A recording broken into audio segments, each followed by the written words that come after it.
Good. All right, ready to roll?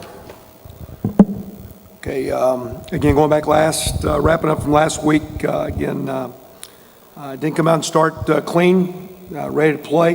Again, I thought our practices, as far as our work and effort, had been pretty good, but at the end of the week, just thought we got a little relaxed. I don't know as coaches or players if we were on edge, and it was evident the way we started. Again, I think our kids battled the whole way. We had great energy from the crowd. The fourth quarter was very strong, I think, from the energy of our fans and with our team and whatnot. You don't get a lot of chances, like we said last week in that game.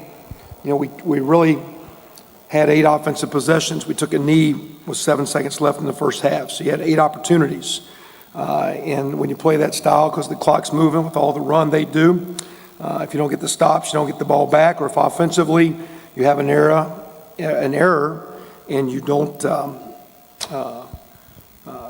get your first downs and stay on the field, you sit out a while. So mistakes are magnified. Starting offensively, we start with a 3 and out. We're going to go for it on 4th and short. Don't make it. Don't execute a play properly.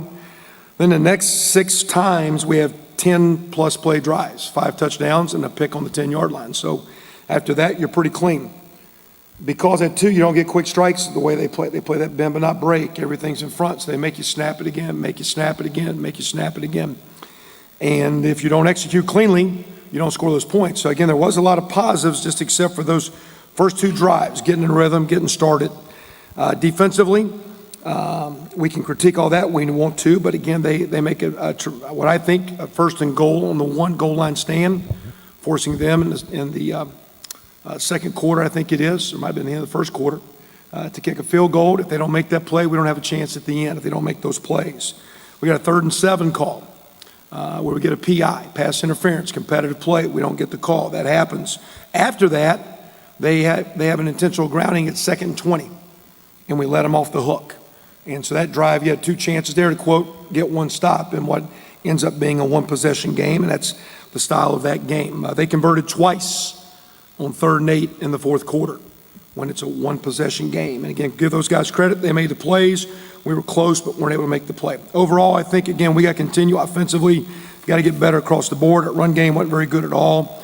Our defense needs to answer up and show that we're going to be a good defense, different opponent. I think we're a lot better than the performance statistically, and we'll see what we're about as players and coaches as we move forward defensively. But we got to get better in all phases. Players of the game this past game, Timmy Bennett has played well, going from safety to corner. Defensively, played very, very well again. Ted Bolzer playing well, not just catching a couple passes and a touchdown, but blocking better, being a better leader. We need him to continue to step up, both those guys. Mitch Ewald, special teams, he's been outstanding. He did have 1 kickoff the first game. He hooked out of bounds, but I think the other day he had 4 touchbacks of his 4 deep kicks and 2 onside that he kicked very, very well. We were close in both and couldn't make the play. I think Mitch also set a school record for PATs in a career, and hopefully he'll continue to grow that as we go through the season. Scout Players of the Week, once again, Billy Ivan, senior doing a great job, junior doing a great job for us, 4th-year guy. Anthony Davis did a nice job on offense, Tyler Burgett, Nate Hoff, a couple young guys that are doing well for us there. So now passing that one back, going on, flushing that one out, going to Bowling Green. Bowling Green's a quality team. They're coming in 2-0. They're an 8-5 bowl team from a year ago. They got 19 starters back, and that doesn't count their kicker and punter. So 21 of their 24 are back off a quality team. They've started very, very well. Good win against Tulsa. Tulsa came off that win, and last week won against Colorado State 30-27. They beat Kent last week. Kent's in the championship game of the MAC last year, won 11 games. They've played 2 quality opponents, 2 teams that are very dynamic on offense. They've came out playing great defense like they always do. Their offense is clicking very, very well. So you got 2 quality wins, which I think you would expect. Defensively, a very, very sound defense in their structure, where their eyes go, their alignment, really good defense. They back it up with their film, and they back it up with numbers. Last year, they were top 10 in most defensive stats. Right now, they lead the MAC in total defense. And to me, that's reasonably impressive because they've played 2 upper-level offenses, and they're backing up with really good defense. Offensively, they look much more balanced this year. They went to a quarterback change, got Matt Johnson. They had a senior coming back, but the sophomores picked it up for him really, really well. He's throwing for 260. I think he threw for 350 last game. against Kent, runs the ball okay if he needs to, and is really throwing it well, complementing that with their running back, Travis Green. It's averaging over 100. They're averaging 220 running, 260 passing. They lead the MAC in total offense. A good kick game. Coach Clausen's been there. He's been a head coach several places and doing a great job, as he always has. To me, it's a great opportunity because I know those guys are going to be good. I know they're going to come in ready to play. And for us, we got to show what we're about, and we need to bounce back and get back to, again, playing better defense. Got to take the turnovers out on offense. We've had two passing turnovers that have led to potentially 14 points. We had a pick 6 in the first game. We had a pick in the last game that took points off the board. So I'm expecting us to, again, bounce back. We need a great week of prep. And also, as we need to move forward, we need to keep this thing moving in a positive way. So, again, we had a great crowd last week. We have a bunch of people here this week. We need some energy. That energy in the fourth quarter in our building last week was as good since I've been here. So much appreciation. I think our kids battled well. It's disappointing not to win, but you're going to see another great team, as far as coming in, another great opportunity, another quality opponent, and a chance for us to get win number 2. 3 games of 5 in a row. It's a noon kick. It's on ESPNU. We'll have a bunch of recruits here, other sports will. So, again, we need to have a great week of prep. We need our fans to stay strong, stay with us, and keep this thing moving. Questions? I know the defensive concepts against Navy are completely different than everybody else that you'll face. So how do you get these guys defensively to bounce back and put the struggles they had against Navy behind them as quickly as possible, because you're not going to face that going forward? Well, again, we talked a little bit about that. Our first 2 games, we played 2 opponents. You're really not sure what you're seeing, even though Navy is a triple. There's talk about they're going to spread it out, throw it more. So there's a lot of time on task of uncertainty. First game against Indiana State, new coaches, new coordinators, the head coach calling the plays, where they're from, et cetera. Same thing defensively in those games. So now we've got 2 games of an opponent with an established staff. So I think prep-wise, coaches will be a little bit more, maybe not wasting time because of the uncertainty. Sometimes you can almost overcoach and over-prepare when you're uncertain what you're getting. So that'll help. We talked last night. We practice now on Sundays. This morning was an academic day for our guys, and they're off to class. So we came in, watched the tape. And from a defensive side, I think we really just watched a couple situations where you had stops and make a play to get them off the field more than, how to defend that concept of how we were trying to defend the option. So what more of the errors of defending the option versus the flow of the game. And when you get a chance, you got them on schedule, and we got a chance to make a tackle at the first time. We got to knock them back. We got to fit it up properly, some of those things. So I think, it's the learning is learning from the game situations. And the frustrating thing in playing the opponent you played is you spend a lot of time prepping it, and it's different prep. Now you got to kind of go back to what you're doing. So it's restarting it up. That's why, again, we had a little practice last night. That's our routine this year. And so I think we'll be back focused. And we're going to play a very dynamic offense in BG. 220 running, 260 passing, 2 good wins, 2 good teams. It'll be a good challenge for our guys. So we'll see what we're about. You mentioned after the game just saying that you felt like the prep was getting a little bit casual. Well, I just thought we had a pregame meal Friday night, and it was so loud I had to tell guys to make them quieten down a little bit. I walk into the chapel at 1:40, and it's like, I just didn't think I don't know if you got to sit there beating your head on. I could sit up here and imitate Coach Knight's game face. I don't know if I buy that, and kids are different, and you can wear your headphones. And I watch coaches come into game walks, and they got their headphones on. We take ours off to interact with the fans. You got to listen to your music. You got to get right. But when you're going to war, there's a look in your eyes that says, I'm going to fight. And I don't know if we had that fighter's look. Pregame was had a couple glitches in pregame. Like, where you at? We're supposed to be here. I just thought we were just a little off beat. Now, the practice time, we weren't pulling teeth. I don't think we have a team of arrogance, but I think we lost our edge. And again, we had a little bit of success and people patting you, and you scored some points easy. It's not going to be easy. There's not a lot of easy games. And, there's margin of error. When the opponent we played last week, the margin of error is very slight because of opportunity. That's why you're going for it on 4th and 1, because you're not going to get it back. And if you do, that's why I took a timeout at 7.5, because they were going to milk 40 seconds to kick a field goal. That was 5 more plays for me. It wasn't nice to kick. I told the guys, don't rough the kicker. We're going to get it to 13. We're going to score. We're going to onside. We're going to score again. That was the plan. Didn't get the onside. So it's about just maximizing opportunities, because there's just not a lot of opportunities. So I just thought, again, as a leader, me and as coaches, I don't think we got to sit there stern. There's different ways. There's different ways you get ready, but we were just a little bit off against a good team. And that team came in prepared. The team we played was really pretty good, and they played pretty daggum good. And that being said, I don't know if we played bad. We still had a shot. You go in a game and say you don't make them punt, and they're reviewing 2 plays at the end to see if you've got it or not, giving yourself a chance. You know, you got 6, 10-plus play drives and 8 opportunities. I don't know if we were that bad. We were just off enough against a good team to be a little short. That's unfortunate. We got to be better in that moving forward, because there will be more games like this, different opponent, but we're going to be potentially, if we play well, in a lot of close games, and you got to make those little plays, those little things that get us over the hump. So I didn't think we had bad practices. No, our practices were good. I mean, we were good. I think our kids like our routine, and again, we put a lot of time on running it down there. We don't run as fast as they do. We got running backs playing quarterback, so it's a different deal, you know, and it's a different deal. Those guys do it well, and they ran their base stuff in some different formations. We got line wrong a couple times, fit it wrong a couple times. But at the end, the guys battled that. I mean, the fourth quarter, it's 14-3 game us. So it wasn't like there was a lot of give up out there. And that crowd was awesome in the fourth quarter. And collectively, we gave ourselves a chance. Now, we spotted, I mean, that thing was close to going sideways. You get down 17, I mean, that 4th and 4 we made, that was more of a gamble than the 4th and 1. If we don't make that one, wow. And so, you know, like I say, I appreciate the way the guys battled. Don't know why we started sloppy. And I don't want us all sitting there all stern-faced. I think there's a way you talk. There's a way you interact. It's nice to, you know, you want to crack a little joke, listen to some music. You're not just sitting there like, you know, salivating and smelling salts and all that stuff. I mean, it's not that banging your head on the wall. It's not that. But there's a way a fighter comes to fight. I didn't know if we were on edge when it started, and I got to look at how we do that this week. I think kids are a lot more resistant than coaches and players. We had a good go last night. Did a few things last night too to have a little fun with them, because I don't want to be so rigid. We don't, still kids playing ball, having some fun. So we had do a few little activities that, you know, we had a couple of contests, put a couple of coaches out there too to kind of, you know, have a little energy. So you know, we'll see. We'll see. We talked a lot though about family, what we're about. You know, I mean, it's, you know, you're not going to score every time offensively. You'd like to.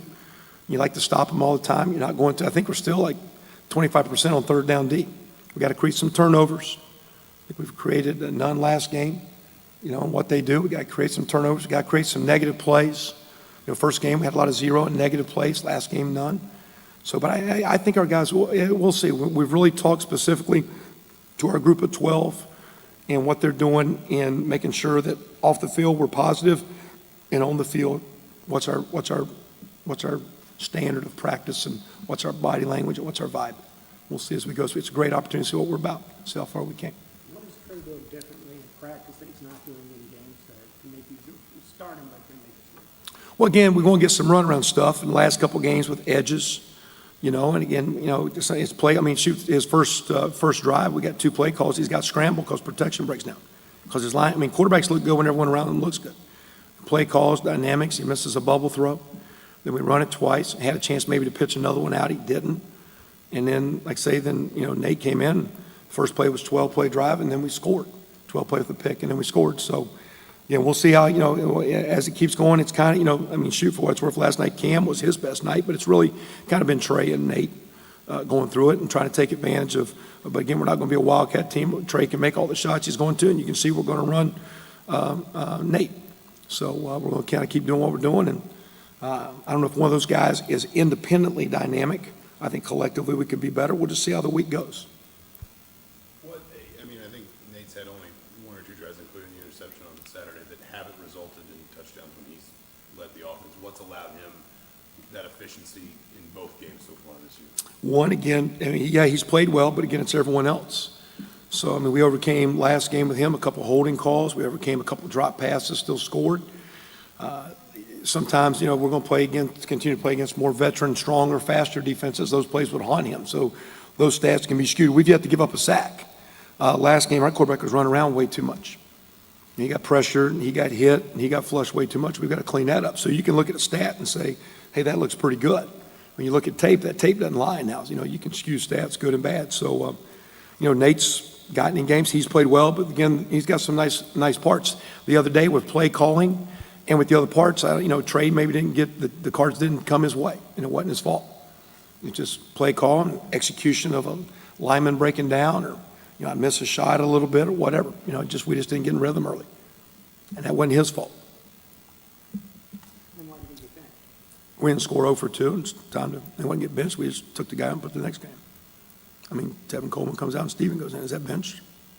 And then we don't get a lot of opportunity, and we're scoring every time, so.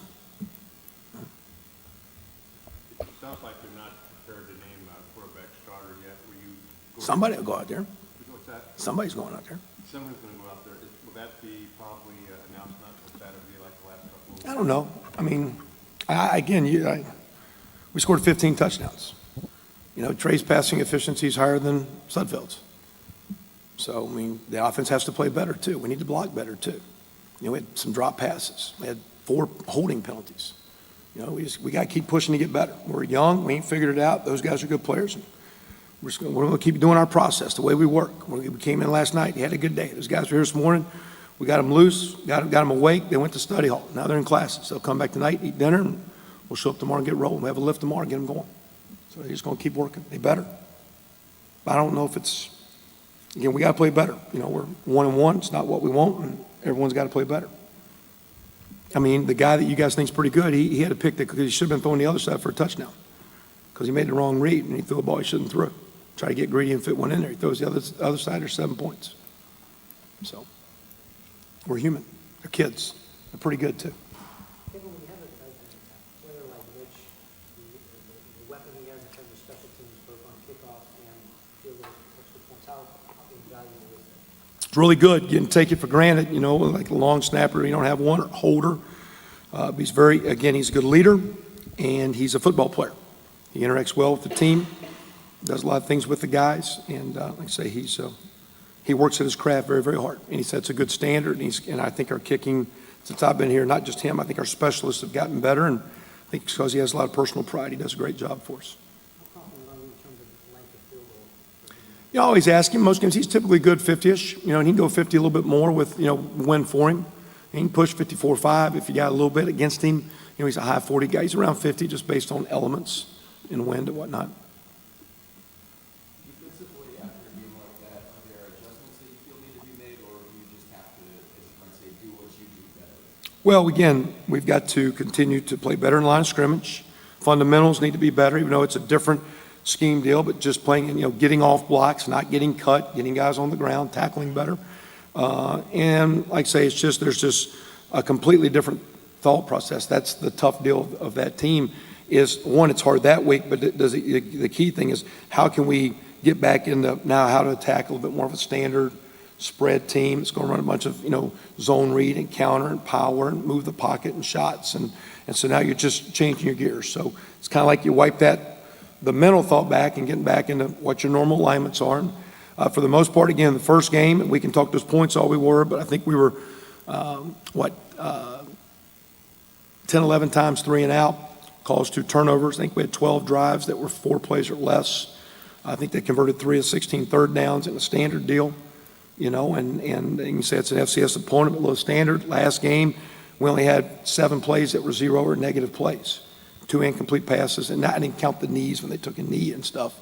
But we had 7 plays that didn't gain positive yards. So, you know, we didn't get them all scheduled last game.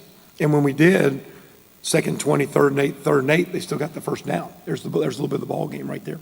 3rd and 7 PI. Is it encouraging that the defense, when they weren't running, they ran more traditional plays instead of the non-triple option runs, I guess? It seemed that you guys defended those pretty well. Although maybe they didn't execute them as well, too. So, I mean, it's probably a little bit, you know, when they were in their deal. So, again, like I say, we've looked at it and didn't look at it critiquing scheme as much. We were looking at effort, looking at fundamentals, and just looking at situations to teach when you've got this team here. If you don't make these plays on the goal line and on that goal line stand in the first half, you don't have a chance at the end of the game. How that's really pretty good. You know, we make a competitive play on 3rd and 7. They call Piat. Man, it's really, you're all over him. If he wants to call it, he can call it. It's a bang, bang play. And he'll come back and play. We got him 2nd and 20. Great pass rush by Bobby. 2nd and 20. Now they run 2 speed options to get it on 4th and 2. I mean, again, they're going for it. They're going for it at the midfield on 4th and 1, 1.5 because they know they can't give us the ball. It takes guts. Does that take guts? That's the right thing to do because they got to make the play. We're there to make the tackle. That guy glances off. He makes a great effort. We're right there to make the play. The onside kick, we're right there to make the play. Ball bounces funny. But nobody's fault. Just you don't get it out your way all the time. And when you're building, you got to learn that when you're a little bit off, you still need to win. We had a great opportunity the other day to be off and still win. We didn't win. That's the disappointing thing. So we just need to learn how to get in the way you win. You stay with the process, you keep getting better, and you go out and play hard. You do your job, you play in the structure, the O&D, the kicking, whatever it is, and you play hard, good things happen. Start freelancing, start doubting, start doing your own thing. Now we're independent free agents. Things don't work well. You play as a team, you play hard, you start making those plays, and we'll see if we can grow from that. And that's what we try to take defensively, and the same deal offensively. Not a lot of errors, but a few things early that got you beat. How do you feel about just what you're getting from the defensive staff at this point? Coaching staff had a long time to prepare for this. Basically, how do you feel like, what do you feel like about what you're getting out of them? I think a lot. I mean, we're better. I think we're getting good lead. We got 5 guys over there. Those guys know what they're doing.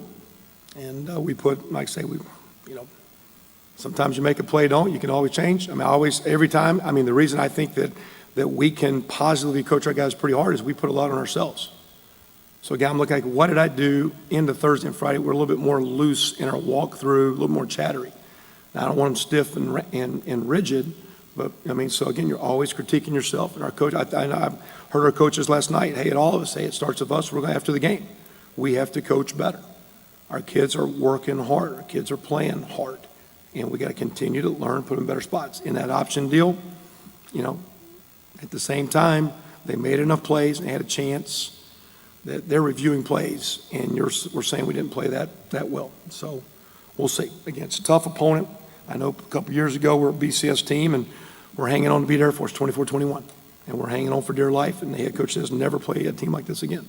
It's difficult. It's a difficult challenge, and it's difficult for your team. And I think as a team, I'm disappointed the way we started, but the way we responded on all sides of the ball gave us a chance. We told them at halftime, we got to keep matching score on offense. Defense, you got to get a stop, and we're going to need a kick and play to win this game.